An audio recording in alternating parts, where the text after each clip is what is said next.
And Reverend Larry McDonald, our pastor here at St. Paul. And we have a special guest, Mr. Phil Ford. We have a lot to talk about tonight. Now, Phil Ford, I'm going to make sure you know who that name is for those young people who might not know who he is. He's an amazing guy. I tell you, I've been pulling up his history. I'm so impressed. But we're going to move right along and have Pastor McDonald do the official introduction to Phil, if you would, sir. Thank you so much, James. It is with great pleasure that I introduce a friend. Phil and I became friends some time ago when I was working as the director of athletics for Durham Public Schools, and we've latched on each other and haven't let go, and that's been over 20 years ago. And so God has brought our paths across. And I'm going to let Phil tell you a little bit about himself, and then we'll start asking him questions. Well, thank you, Coach, and Rachel, James. Thank you for having me on your podcast. Before I start, Coach, you know, and a very good friend of ours, I'd like to send our condolences to John Lucas and Debbie on Debbie losing her brother, Pastor Ozart. He was a great guy, and John and I have known each other since elementary school. Actually, John's aunt taught me in the 5th and 6th grade. So, as you and I call him, Cool Hand. Cool Hand Luke. Yeah, he's been a great friend. But I grew up in Rocky Mount, North Carolina. Was actually born in Kannapolis and grew up in North Carolina in Rocky Mount. Played sports in Rocky Mount City Schools. Played football, basketball, and baseball up until the 9th grade. In the 9th grade, a guy hit me so hard that I said I ain't never playing this sport in football again. So I just played baseball and basketball and played at the University of North Carolina, got my degree in business administration in 4 years there and played professional basketball. And this is where I am today. That's amazing. And now you didn't like football, and then that's okay. I mean, there are times I wish I didn't play football. That's a tough sport, man. I tell you right now, I said it before, if I could do it again, I wouldn't. No, I'd do the same thing. You would? Yeah. I hear that sometimes. I don't understand those responses, but it's my favorite sport to watch. Yeah. I love to watch football more than any other sport. But, man, to play it, whew, wow. it's amazing. So what do you do primarily? I mean, we're going to get to some of the past things, but how do you spend your day right now? I do a lot of speaking now. Okay. I speak for Fellowship of Christian Athletes, speak Boys and Girls Club, youth groups, retreats for corporations. I'm on the board of a couple of nonprofits in the area. I'm on the board of Crystal Ray School. It's a private school for low-income students. It's really a great idea of how it's done. They go to school 4 days a week, and they work 1 day a week, and that working helps pay for their tuition. And I'm on the board of a alcohol and drug rehabilitation facility in Rockingham, North Carolina. And to me, that's one of the greatest honors that I've ever been offered, because I've gone from a client at the facility to being on the board there, that they felt well enough to ask me to be on the board. So those three things mainly keeps me busy. Okay. And what's the age group these people that you're working with? And you have some young teens in there at all, or as adults, in, like 30s, 20s? As in at the facility, yes. At the Rockingham facility? Yes. Young adults to old men. Okay. You know, I've never thought about it. I guess 16, 17 years old to 60, 70-year-old men at the facility in Rockingham. Okay. And what I was getting at, considering your age and when you do run across young people today compared to when you was a youngster, is there a difference in their language, in their behaviors, in their attitudes? What's the difference you see between our young people today and when we were growing up? You know, I'm not one of those guys that go back in my day how we were so different. I think that, you know, the way my dad looked at some of the decisions I've made is probably the way I look at my son and some of the decisions he made. So, you know, I think every generation has their good things, and every generation has their bad things, and every generation trying to find out what's important in life. And, growing up is hard. Right. And I really believe probably today, with all the things that are at our young people's feet so early in life, it may be a little harder growing up than when we had 4 channels and the only thing we did was ride our bicycles every day and play ball every day, all day. Now they've got so many other things they can do. So, my hat's off to the younger generation. Like I said, I'm not one of those guys that say back in my day we were so much better, or, I'm just, everybody has their own problems and stuff growing up. And what I was getting to, let me go just a little bit farther on that. Has there, in your opinion, been a decay of morality, a decay in value system, or is it pretty much the same when you look at people today compared to back then? Well, I'm not sure if it's a young person thing and it's a society thing. And I put that on, for example, Coach and I pretty close. I'm a little older than him, pretty close to the same age. But if I was over Coach's house playing ball in his backyard when we were young, if he did something wrong and I did something wrong, both of us were going to get a spanking. Okay. Now, it's not like that. You can't really spank somebody else's kid. Mm-hmm. So it's a little different. But like I said, every generation has their good things and every generation has their bad things. Wow. I do have a question. So speaking of, when you used to play ball when you were younger, so you did an interview with Corey Alexander. Shout out to Corey. Yeah, good guy, good friend. You did an interview with him, and you were sort of reflecting on your childhood and how you used to play basketball outside in the neighborhood. And one of the things I noticed as you were reflecting on your childhood is that you've always pretty much had a very humble spirit. And even the way you answered James' question just now about the difference in generation, like you still exhibit just that very humble, I don't know it all, type of spirit. So I'm just curious. I have a twofold question. So where do you think that humbleness comes from? And was there ever a time, because you are a legend, was there ever a time in your career where you kind of like eased up off the humbleness train and you were like, you know what, I am a legend. I well, am Rachel, the greatest. I have never thought that about myself and never will. Number one, and I'm being honest. I mean, you're looking at a guy. I've never dunked a basketball. I just wasn't born with that great athleticism. I wouldn't outrun like Coach could run as fast as he want to. I probably wouldn't outrun when I'm in shape, young. In a 100-yard dash, I probably wouldn't outrun a whole lot of people. Now, quickness, from me to Coach, I was probably world class. There probably weren't too many people in the world quicker than me. So I realized from a young age that, I didn't have it all. I had to play hard. I had to try hard. I had to dive for balls. I had to draw charges. I had to do exactly what the coach told me to do to play. And then I had a mom who was a French and English teacher who, from the 7th grade through 7 years of pro ball, probably saw me play in person maybe 3 times. Wow.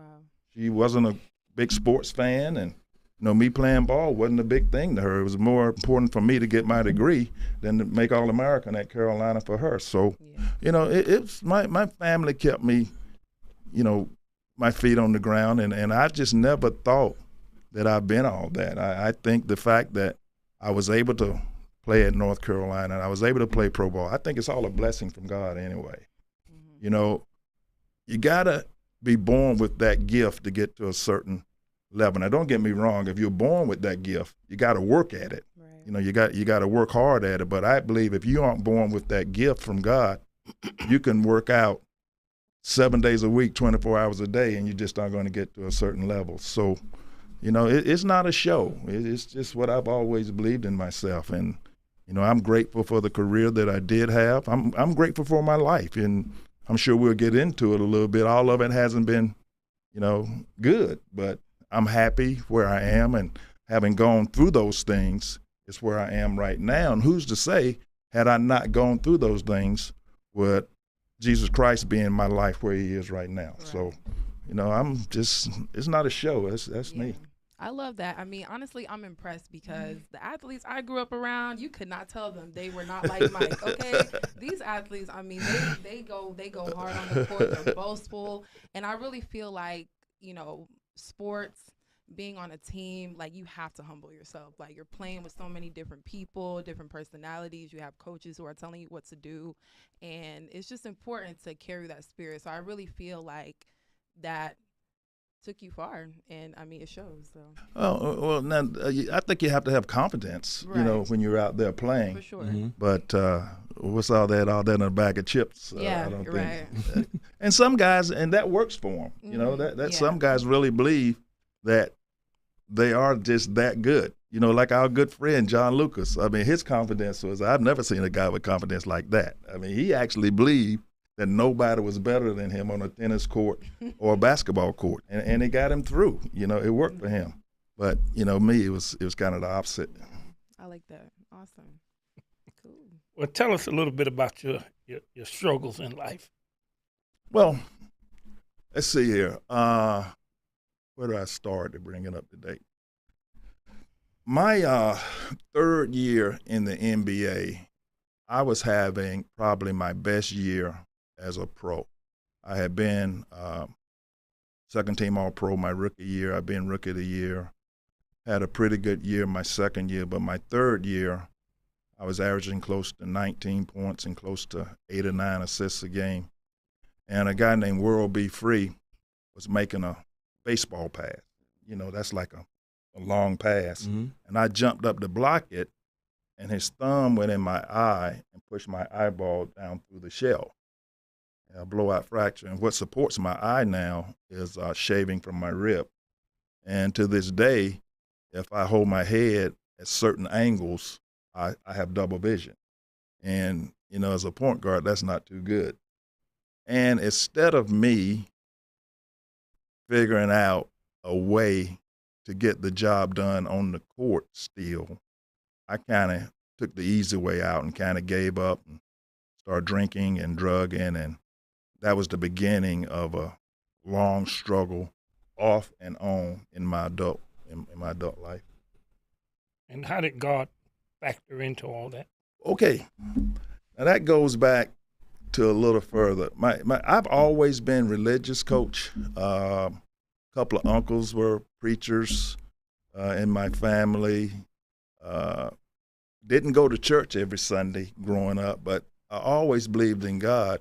But I never had the spirituality that I have now. And when I went to Carolina, Coach Smith was extremely spiritual, and he didn't push it on us. We always knew that about him, but he never forced it on us. Although your freshman year, your first semester at Carolina, you had to go to church every Sunday. And after practice sometimes, you know, I get to my locker and there'd be a pamphlet in there about spirituality. Coach left it on my desk. And, you know, when I went back as an assistant coach there, I come back from lunch. On my desk, it's a book there about spirituality that Coach had left. And, you know, off and on, I continued to struggle.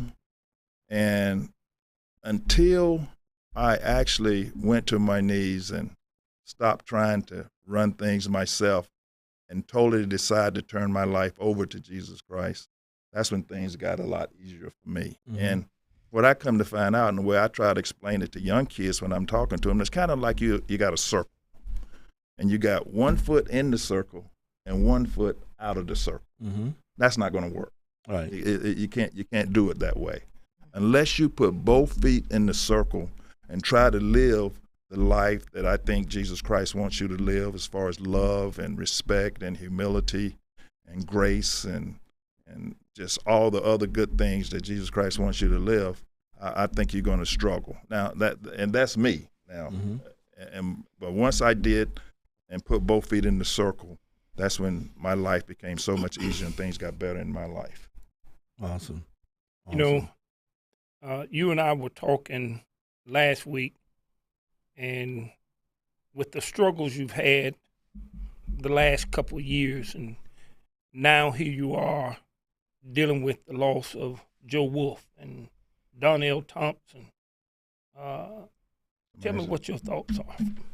Well, also the loss of one of my best friends, Walter Davis. Yes. You remember Sweet D. Yes. You know, matter of fact, Earl Reese and our good friend and I were on our way to Charlotte to pick him up, to bring him back to Chapel Hill when he was found dead in the hotel room, because he lived in Denver, Colorado, and still had family in Charlotte. Mm-hmm. So he would fly into Charlotte and spend 3 or 4 days in Charlotte with his family there. He grew up in Pineville. And Earl and I would drive over to Charlotte, pick him up. He would come over here and spend 3 or 4 days with us, and then he would fly out of Raleigh-Durham back to Denver. So the day before Earl and I were supposed to pick him up, he didn't answer his phone, and it kept going to voicemail. And to make a long story short, the morning that Earl and I were driving down to pick him up, we called his sister and another good friend that lives in Charlotte and told him to go over and do a wellness check in his room, and they knocked the door down, and he was in there. But I think the older that we get, Coach, I think you kind of see, you know, what can happen to you a lot more. You think about it and see how close it can be than when you were 23, 24 years old, because you have people that seem healthy that you know, just die. Yeah. But my thing is, I don't think it ends when we die. And, you know, if you do, you know, I understand that's your choice. But my choice is I believe that our soul continues to live. And I think that it doesn't only happen when we get to heaven. I think it starts right here on earth, how we live. And that's how I try to live my life. And since I've been trying to live my life that way, you know, think things have been going well. And as we talked earlier, you know, I even went through some serious injuries, some serious illnesses. I went through a cancer scenario. And I remember, and I didn't tell a whole lot of people, my pastor, you know, I told a couple of pastors, but my family was mad at me because the only person in my family I told was my son. And his sisters and his mom and grandmom, everybody got mad at him because he didn't tell them. But I made him promise not to tell them because I didn't want them to worry the month and a half before I had my surgery. I called them the night before and let them know. So that means they had to worry like 2 or 3 days, but I didn't want them to worry, you know, like a month and a half. But anyway, I remember talking to my doctor, and he was telling me like it's slow growing and, you know, you're going to be okay. And I told him, I said, well, you know, I'm comfortable with everything. You know, I'm either going to be here and Jesus is going to be with me here, or I'm going to be with Jesus there. So, you know, I didn't lose any sleep over it. You know, it was something I couldn't control. And I was at a point in my life where it was easier for me to turn things over to God at that point. Right. And this is Prostrate Awareness Month, correct? Mm-hmm. And did they happen to catch it early? Yeah, that's They the did? thing. It's amazing. You know, I get a checkup every year. Okay. And been doing that ever since, you know, Coach, you probably do the same thing. Athletes, we always do that. And something kept telling me to get checked. And, you know, I was at that age because it runs in my family. Okay. And, you know, I got checked the normal way. And I asked her, do I have it? And they said, well, we're 95% sure you don't. And to make a long story short, I wanted to find out 100%. So they took me back in, put me to sleep, went up and cut a piece, and that's how they found it. Okay. Yeah, and I remember when you had it, you know, and as he said, he didn't tell anybody. I just happened to be scanning something and saw it. I said, Phil didn't tell me that. So I called him. And we had a good conversation up until the end. And he said, Coach, you just don't know how much it means that you called me. And, you know, for the life of me, I was like, I'm just a little peon here. But you never know how much you calling to do a wellness check on somebody and having prayer with somebody impacts their life until you hear them and you can hear the change in their tone, their voice, and the way they're expressing themselves. And I you know, I could hear it. And I simply said to him, if you need anything, I'm here for you. I believe that. And we've been riding that wave ever since. You know, talking to he and we had a tournament one time. He and Rasheed Wallace and Earl Reese and all Charlie Scott and all of us were over at Durham High School at a Christmas tournament. And it was interesting because, as Rachel alluded to, I knew them as professional athletes.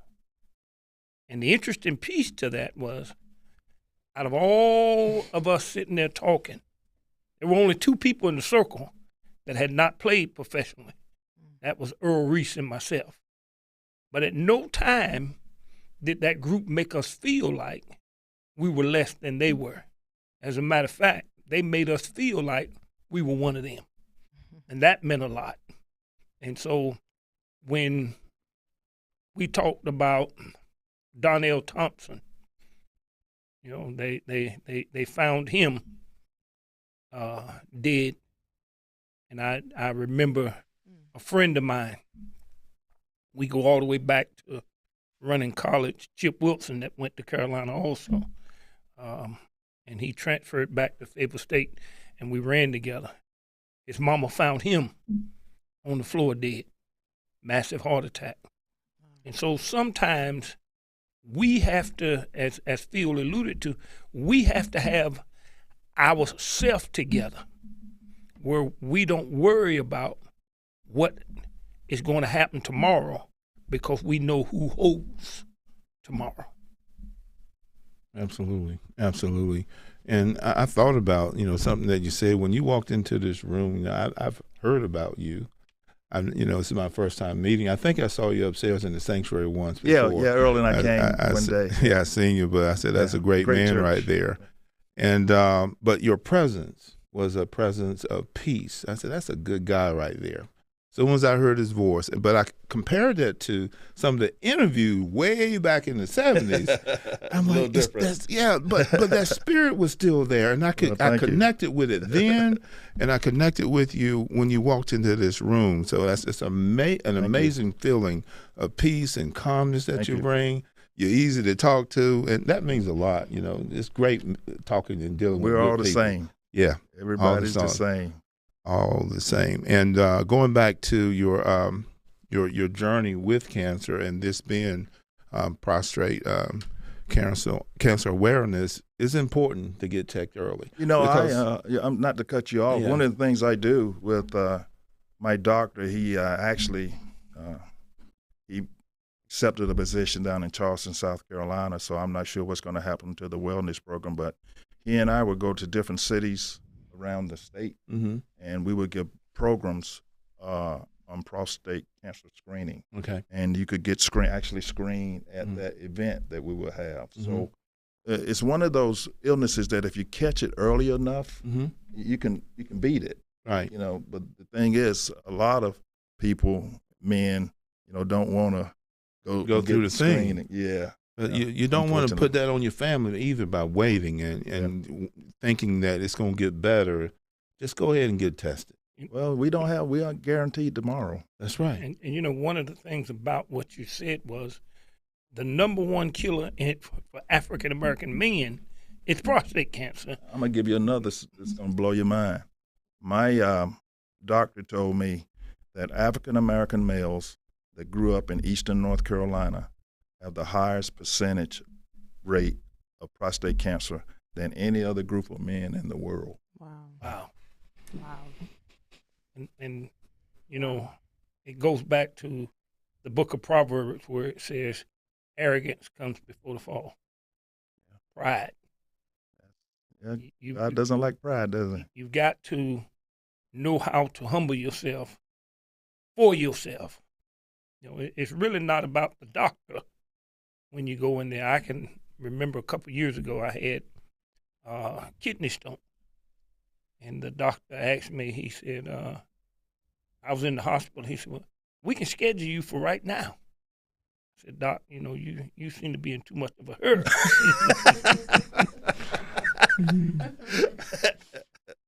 But now, at least twice a year, I go to get checked for kidney stones because whether you know it or not, they come back. You know, and so you saying that when you talked to the doctor and you and the doctor became close and you were Very going close. around Yeah. doing prostate check. You know, one of the things as African American men we have to do is we have to take a better disposition about our own health. You know, one of the things that I readily remember, you know, Pastor Fozart and I are real good friends. We will always be good friends, even though he died yesterday morning about 4 o'clock in the morning. And, you know, one of the things that I found out about his death was he died asleep. He was sick in intensive care and died in his sleep. You don't hear of that. Usually when you're in intensive care, something else takes you out. You don't just be in intensive care and sleep away. And so we were talking, and I remember it like it was yesterday. He said, Pastor McDonald? I said, yes, Pastor. He said, I just left the doctor, and they told me my PSA was elevated. Can you help me with that? And that was the kind of relationship that he and I had. And I said, you know, Pastor, one of the things that I can tell you about an elevated PSA, holistic health can't help you. He was like, what do you mean by that? Holistic health is good. It's great. I do it all the time. But there's some things that you still got to walk into Duke, UNC, Rex, and Wake Med for, because you need that real checkup. It's not that the holistic health doctor is not going to do a real checkup. You just need to get the biopsy. You need to have some of that stuff done so that you can be very sure. You know, I know my anchor holds and grips the solid rock, but you know, I don't know anybody. And check me if I'm wrong. The three of y'all that's willing and able to say, I'm ready to check out of here this morning. Now, let's put that off a little bit. I'm certainly not. And so we all have to go and get that checkup. Well, let's spin away from health. And let's go back to Well, you know, we're at that age that the conversations usually let's tend to back talk about up a little bit. the medicines we take and what's hurting on our body. there's some mornings we Rachel hurt. said, you aren't there yet. Yeah. You aren't there Oh, yet. no, I mean, it's never, like you said, it's never too early to start. But I did have a question since we're on, you know, the health and wellness topic. So was there anything that you did as an athlete to help, you know, maintain your health? Is there anything you all did as a team when you were playing to just kind of help maintain your health? You know, the back in the 70s, and Coach, you can help me with this too. You know, weights were just a new science back then. You know, a lot of coaches didn't really believe in weights. I know at Carolina, if you were 6'6" or taller, you had to lift. So, you know, I never lift weights growing up. Now, you know, I would live in the weight room.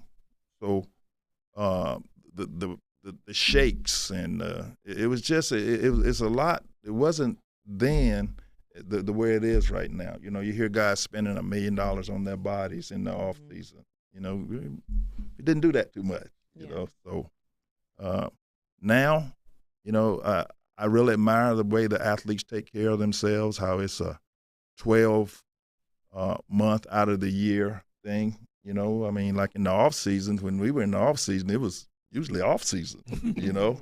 But now, you know, guys are working out and taking care of their bodies. And I know in the NCAA right now, I think you have to give the guys 1 day a week off for practice. You know, you can't practice every day. Well, on that day off, what I'm understanding now is a lot of the guys have a private trainer to come in and work them out that day.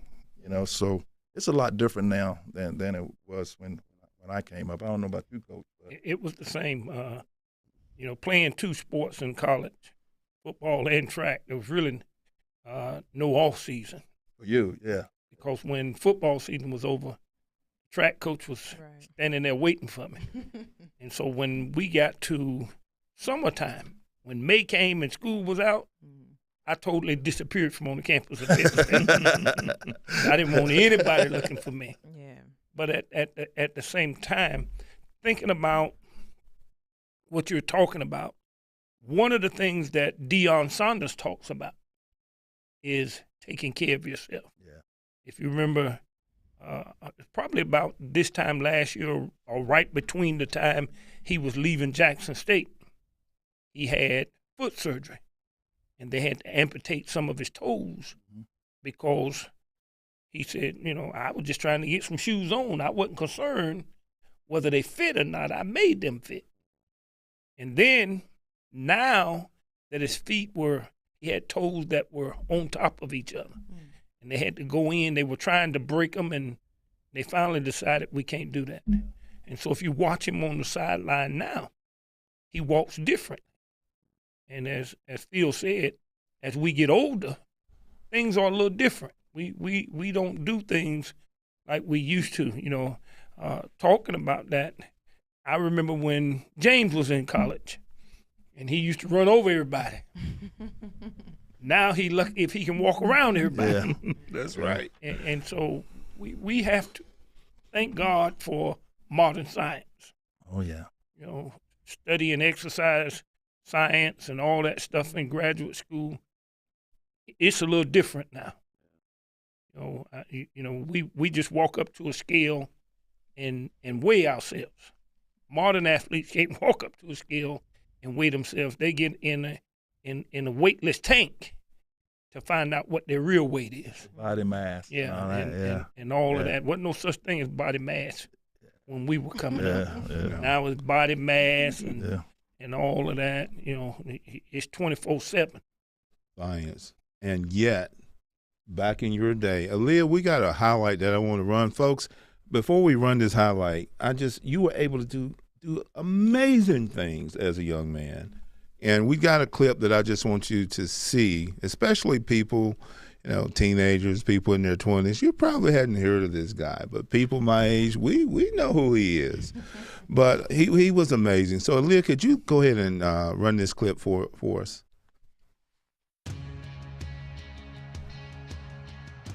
Since the early days of his basketball career, Phil Ford has been a model for success. From 1975 to 78 as a starting point guard for the Tar Heels, Ford was dubbed two-time ACC Player of the Year as well as three-time first-team All-American. He also earned the John Wooden Award along with the U.S. Olympic gold medal in 1976. But despite his accolades, Ford remains grateful for the fond memories.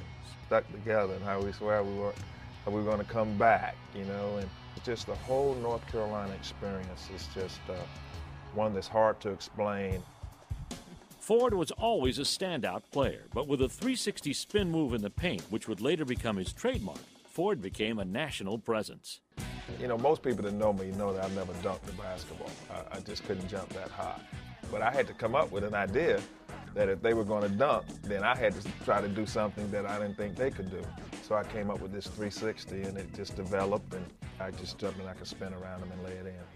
So in 1978, Ford took his spin move to the next level as he transitioned to the NBA. He was the second overall pick in the draft taken by the Kansas City Kings.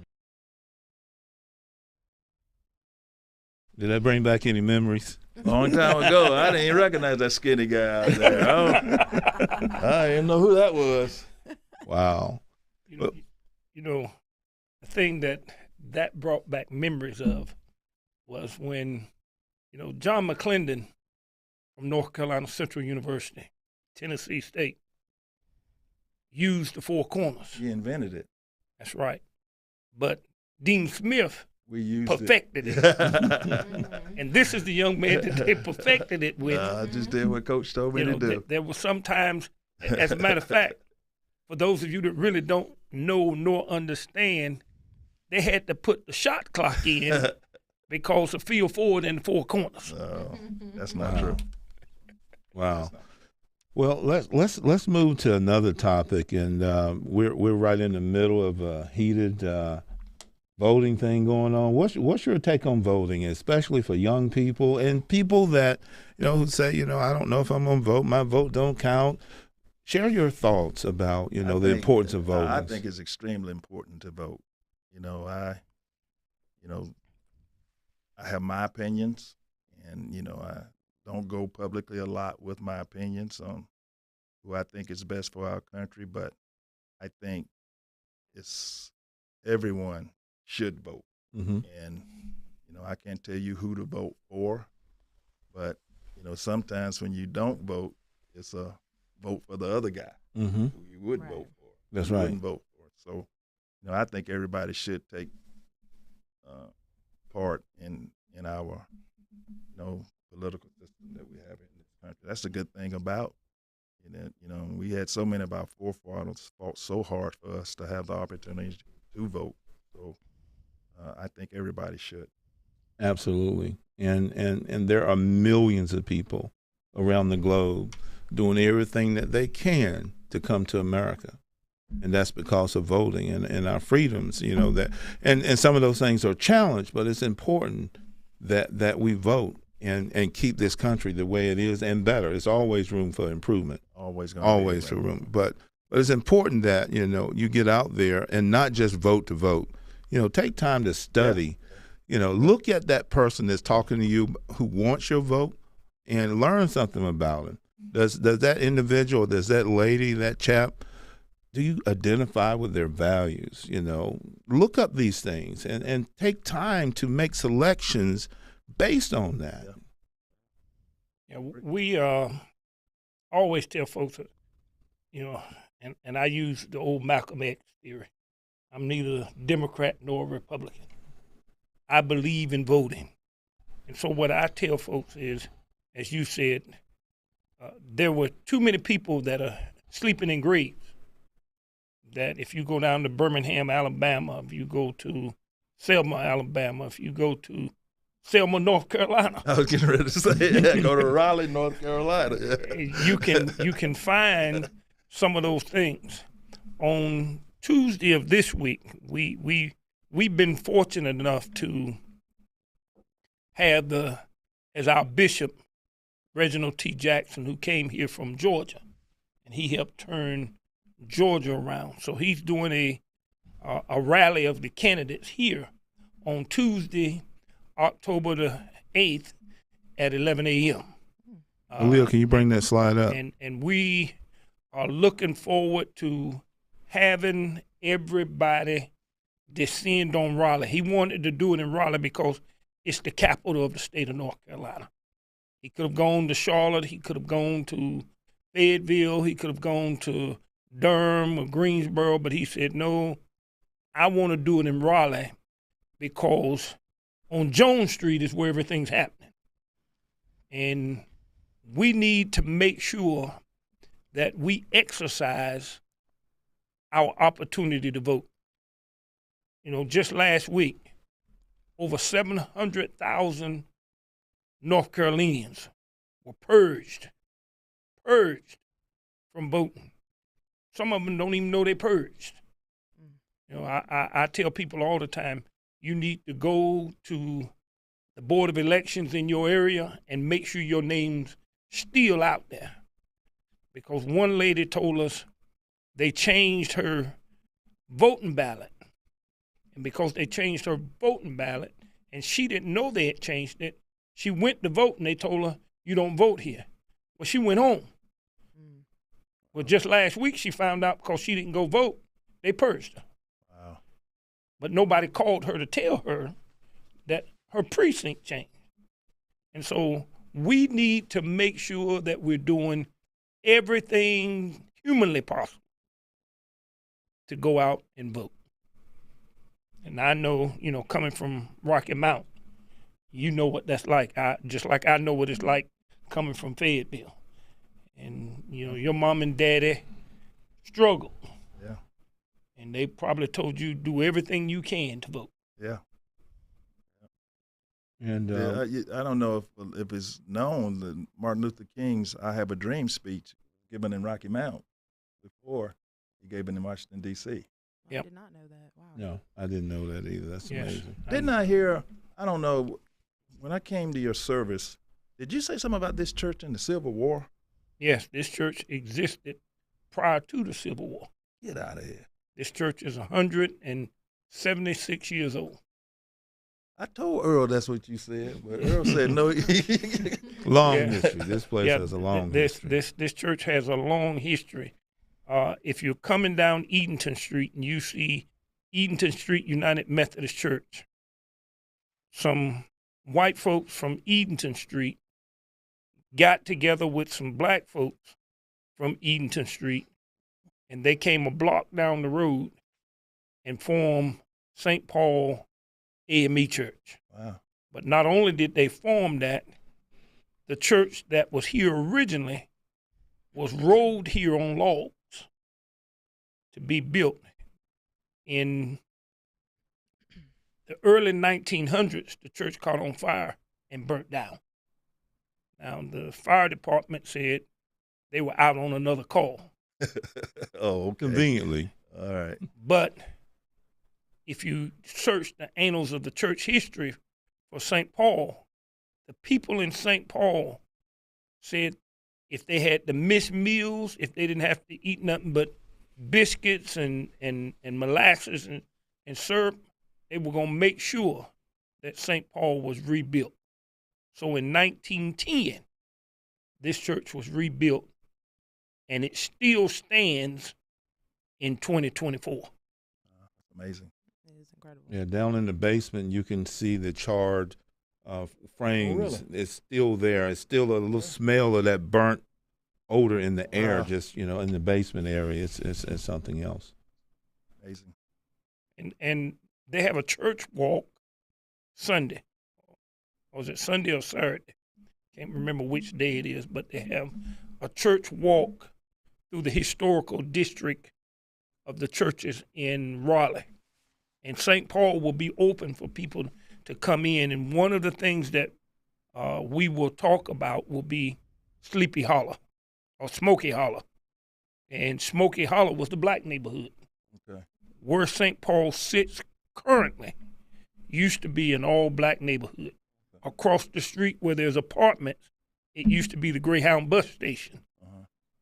But genocide has changed all of that, as it's doing in most major counties. If you go to Charlotte, where Johnson C. Smith is, genocide has changed that. If you go to Washington, D.C., where Howard University is, genocide has changed that. So as a people, we have to take a liking and a wanting and an interest in the history of African Americans, and that's one of my pet peeves as a history major in undergraduate school, in Dr. B.F. Clark's class, and he talked about how we don't take a liking in ourselves. We let other people come in and tell us who we are, and that's why voting has to be energized in our community.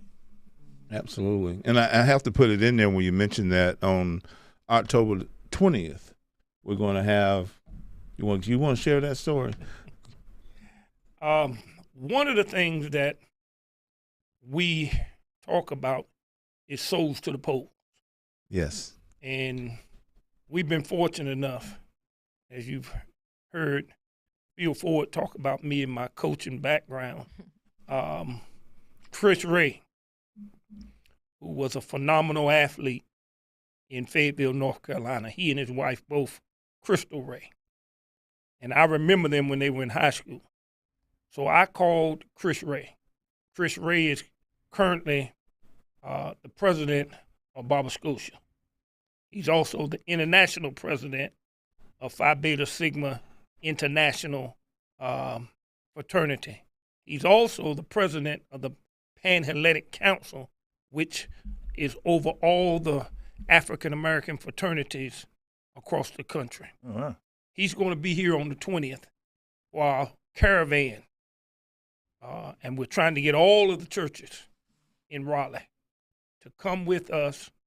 And we're going to caravan from St. Paul to Chavis Park, where we're going to have voting, fun, and entertainment at Chavis Park. as we go vote.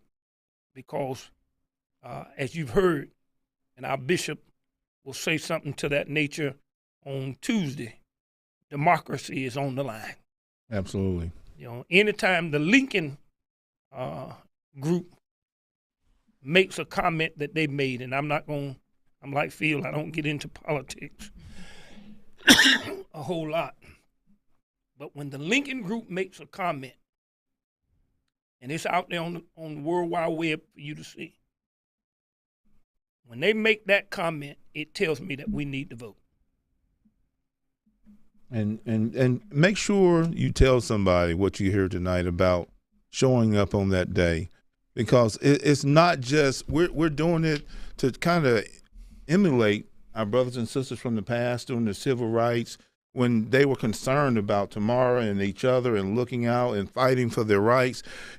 Even if you voted, early voting is coming, we want you to show up. If you hadn't voted, we definitely want you to show up. But we want to come out there and we want to let the people know. We expect that the media is going to be there, and we want to show up in numbers and show that we are coming together, that we're waking up, and it's time to do things different. And the church is going to be involved. The energy here is amazing. I see people getting geared up, and they're excited. They're excited because of the togetherness, that energy among each other, and let's make that a big event. So if you heard it tonight on this show, tell somebody on October 20th here at St. Paul, be here, and let's go down to Chavis Park. And I want to switch subjects a little bit, get off of voting. Last week, when the hurricane came through North Carolina, I've had some people say, do you think that the people in North Carolina are not living right? People will make all kinds of crazy statements. Mm-hmm. A hurricane only goes according to the currents and the winds and the wind patterns. Going through Buncombe County, Catawba County, Iredell County, and all Rutherford County, all those counties that it went through, it devastated it. Here at St. Paul, we have a hallway that's dedicated to gather relief for hurricane victims. You're talking about, as of right now, 57 people in North Carolina are dead, but they still have another 40-something people that are missing. And so I said this last week, and I'll say it again. All it took was for the wind currents to shift. And instead of it being the western part of North Carolina, it'd be right here in Raleigh. So what we need is for you to come and get off of some of your wealth and bring something that's non-perishable to St. Paul, that we might play an integral role in making sure that people, regardless to race, creed, or color, are receiving water, items that they need that we've taken for granted. Because in America, we take a lot of things for granted. But all it takes is one storm. The storms in life can change us based on where we are. And as we come up in the last few minutes of the show, do you have any organizations that you would like to make the audience aware of? Any type mention that you might want to make right now, so that you could share that with us? No, I used to have a foundation, but I was doing more with my buddy's foundation more than mine, so I don't have mine anymore. But okay. I mean, I was just this is a great church here. I know the day that I came, and not only because Coach is the pastor, a good friend of mine, but I would strongly recommend everyone that come and check out a service here. Mm-hmm. I was very moved that day that I came. Awesome. Any final words, Rachel? No, I mean, this has been a great interview. Are we wrapping up? No, we got a few minutes left. I was just making sure. I do have one more question. It's a burning question. All right. So, I know you all don't want to get too much into politics, but I am curious your position on this topic. So, as a college athlete turned pro athlete turned coach, and you can also chime in on this, Reverend McDonald. In the past, there's really been a huge controversy when it comes to college athletes being paid for their likeness. I'm curious to know your position on that, because, you know, I mean, you've seen all sides. You know what it takes, and, you know, coach, you're familiar with, you know, that lifestyle. So I'm curious to know your thoughts on that. That's the first question I get when I open it up. Okay. Not about my life. Everybody wants to know about NIL. And I'm happy that players are getting paid. I think that it's something that's been coming a long time. Now, how it's working out when you throw in the transfer portal with players getting paid, I'm not sure if we've caught up with it yet. But that's one thing about the NCAA and college athletics. You know, we can adapt. And I think in a few years, I think most colleges and coaches will have adapted to the transfer portal and the NIL. But, you know, it's something that when I was in college, my coach, Coach Smith, wanted the basketball players to be paid. He thought that, you know, people should be paid back in the 70s. Wow. But like I said, I'm happy that they are getting paid. I just hope that, you know, it doesn't go left. Right. You know, because when you throw the transfer portal and getting paid in, you know, at the same time, you know, I just think it's going to take a while for the coaches and the NCAA to catch up to it. As a former coach, I think that there are two things. One, I think kids deserve to reap some benefits, because colleges are definitely reaping benefit. Yeah. The only part that I disagree with is this transfer portal. Because one of the things that being at a college for 4 years did for me as an athlete, it made me committed. And now I don't think that athletes have that commitment to stick it out when things don't go the way that I want it to go. The first thing that they're thinking now is, I'm out of here. I can go somewhere else. And I think that it's creating a problem for the athlete, because you get out there and you find out there's some other folks that can play. Right. You know, when I first came out of Terry Sanford High School in Fayetteville, North Carolina, I went to a little small school up in the mountains called Gardner Webb. And one of the things that I found out, you know, and I was just like Phil. I came in there and I was like, man, I could play in high school. When I got there, I found out I was playing a different position than what I was playing in high school. And I was arguing with the trainer, because I had, coming from the eastern part of the state, and you got to be there at a certain time, and your mama don't care about athletics. I had one of my friends to drop me off.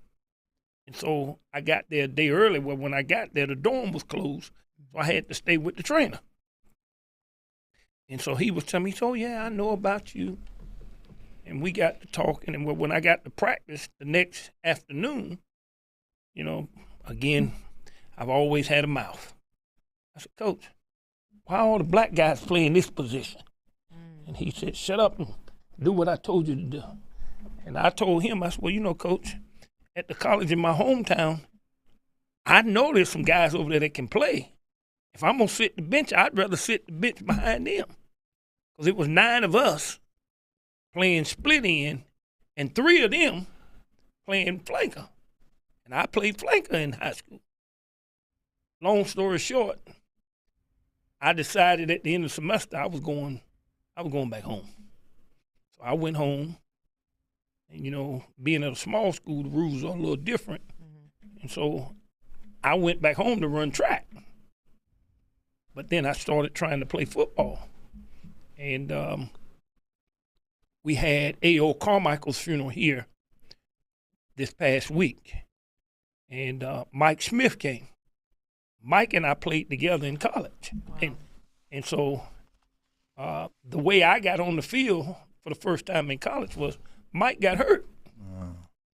And I was standing beside the coach, and he was hollering for the other player. I said, Coach, he already in. And he said, well, go in and tell him to hit Sloan on a quick slant.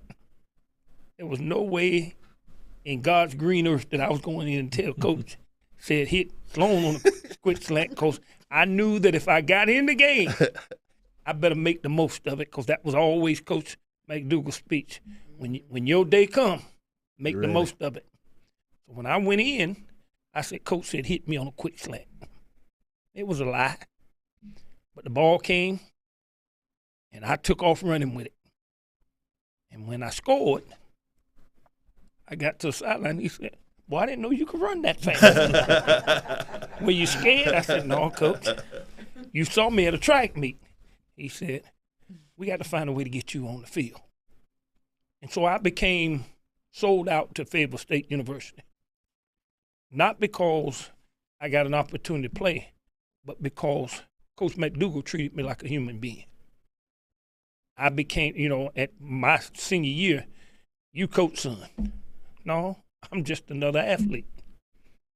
But the thing about that made it so different, even though I didn't get any money, when I got ready to interview to go to jobs, my football coaches came to my interview and told him he can't interview, he got to go to graduate school. And so I ended up at 22 years old with a master's degree in health and physical education and sports management. At 23, I had 30 hours towards a doctorate degree and came to North Carolina Central. And so that commitment was there because of the fact that I took the time to become acquainted with Fayetteville State University, because the people bought into me. Now we don't find that as much, because, one, if a coach don't win, he gone. Yeah. If the players don't play right, they gone. And then you're talking about name, image, and likeness. If I don't have a name, there's no image nor likeness. Right. And so I think we need to look at this. I firmly believe athletes need to be paid. But I think that we need to look at this transfer portal and say, you got to stay for a certain period of time, Right. and then you can go. Right. Like a regulation. Yeah. We're near the end, and I want you to take the last couple minutes, if you would. Our show name is The Overcomer's Journey, but a lot of people going through, and you've already testified that Jesus made a difference in your life. It was something to hold on to. So if you could give a word of encouragement for the people out there that, they got doubt about if they're going to make it tomorrow. They don't know where their next check is coming from. They don't know if they can overcome the challenges at work, in marriage, in relationships. What do you say to those folks? Because I'm sure you've been around the world and back. You've seen a lot of people. You've done a lot of things, and you've heard a lot of stories. What could you say to those people to offer a word of encouragement in the final minutes of this show? Well, those are real feelings, and those are real problems that exist in the world today. People have relationship problems with their kids. They have medical problems. They have financial problems, and those problems are always going to be in the world, and it's nothing that we can do about them. And the last thing that I would want to do is to downplay those feelings that those people have. But in my case, with me, when I completely turned everything over to Jesus Christ, my priorities changed, and my goals changed, and what was important changed in my life. And since I've been living like that, I have gone through some problems and some ups and downs, and the ups are better and the downs are better. So the only thing I can say is what happened to me in my life. And when I completely turned everything over and put both feet in the circle and tried to live my life the way that I think Jesus Christ wants me to live, because, you know, I believe that he rose to save my sins, and I know that I'll never see God if I don't go through him. So, you know, I believe that I try to live each day of my life the way that I think that he would want me to live, and treating other people right, and you know, not, you know, having hard feelings against other people. You know, I mean, I can hate an action, but I'll never hate a person. So Okay. I'll just try to do what's right every day and stay on my knees and be grateful, because there's nothing that I can do.